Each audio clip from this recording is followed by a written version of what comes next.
When shocks ring out in the shadow of the nation's capital during a federal government shutdown, in an era of deranged spree killings, all sorts of nightmare scenarios leap into the imagination. But this time it was not a gunman opening fire, but Capitol Hill police after a woman with a baby in her car rammed White House barricades.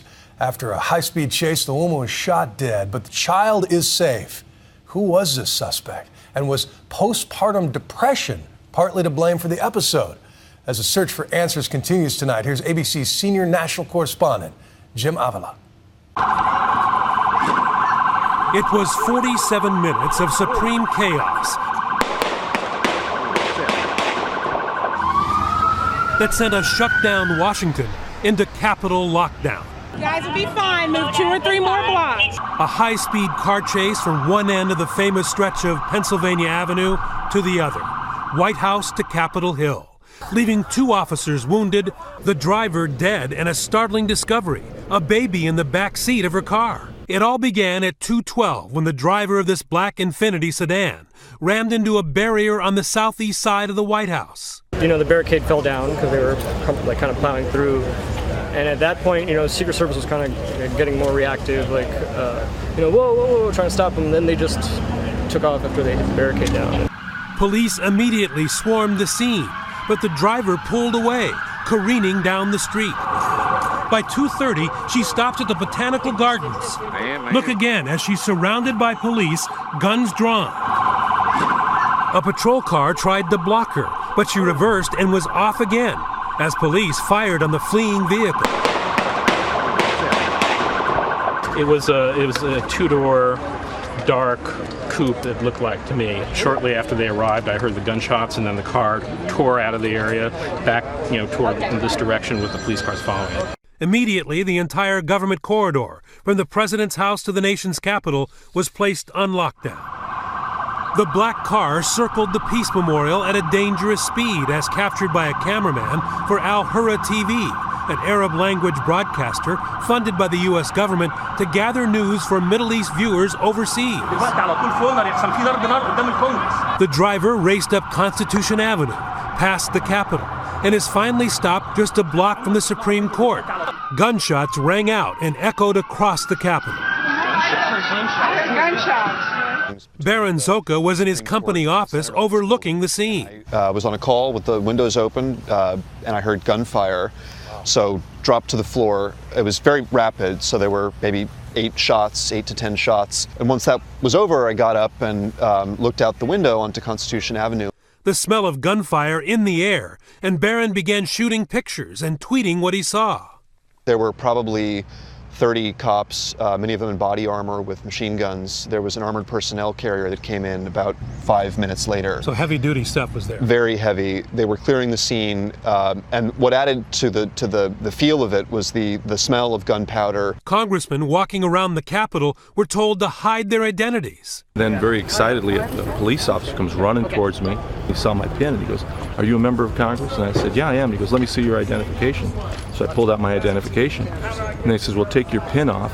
I have we wear these little pins around. And so he told me to take the pin off. He goes, "Because you could be a target." And on the floor of the Senate, all proceedings are ordered to stop.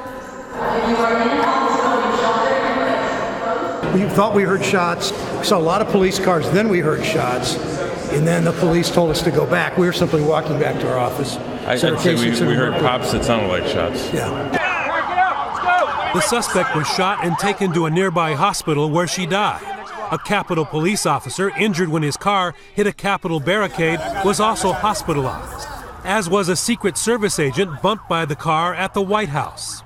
Inside the suspect's car, there were no weapons, but something much more alarming, a 1-year-old baby, unhurt. The child is approximately a year old and is in good condition and in protective custody. It does not appear in any way this is an accident. Tonight, police are investigating the home of Miriam Carey, whose family members tell ABC News that she is the woman police suspect was involved in the incident. According to the family, she is a 34-year-old dental hygienist suffering from postpartum depression. Come on, guys.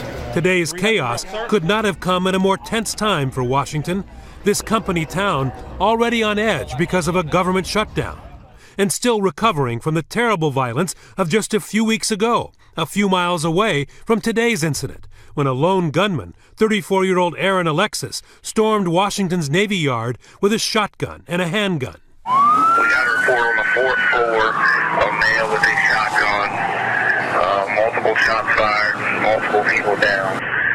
We're still waiting for the okay that the scene has been secured. Alexis, a government technology contractor, used security clearances to march through the building, where more than 3,000 military and civilian personnel work.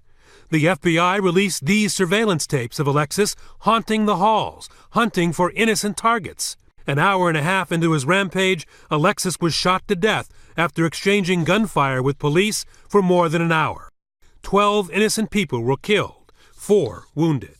It appears Aaron Alexis had a history of mental illness, hearing voices in his head, and being taunted by microwaves. There are multiple indicators that Alexis held a delusional belief that he was being controlled or influenced by extremely low frequency, or ELF, electromagnetic waves. The horrifying Navy Yard attack stunned the Capitol. Later that same evening, a burst of pops were heard directly in front of the White House, sending it into lockdown. Secret Service agents tackled the man, but it turns out those pops were nothing more than firecrackers. If you live in Washington, there's always a certain risk of something happening, and you're not surprised if something happens. Today's wild chase comes during a bitter partisan standoff. The shutdown that for the Capitol police officers involved meant all work and no pay. All were required to work at their jobs, but they'll get no checks until after the stalemate is over.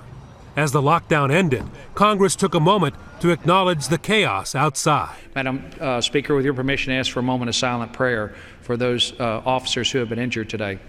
A brief moment of agreement in what this week has been anything but an agreeable town.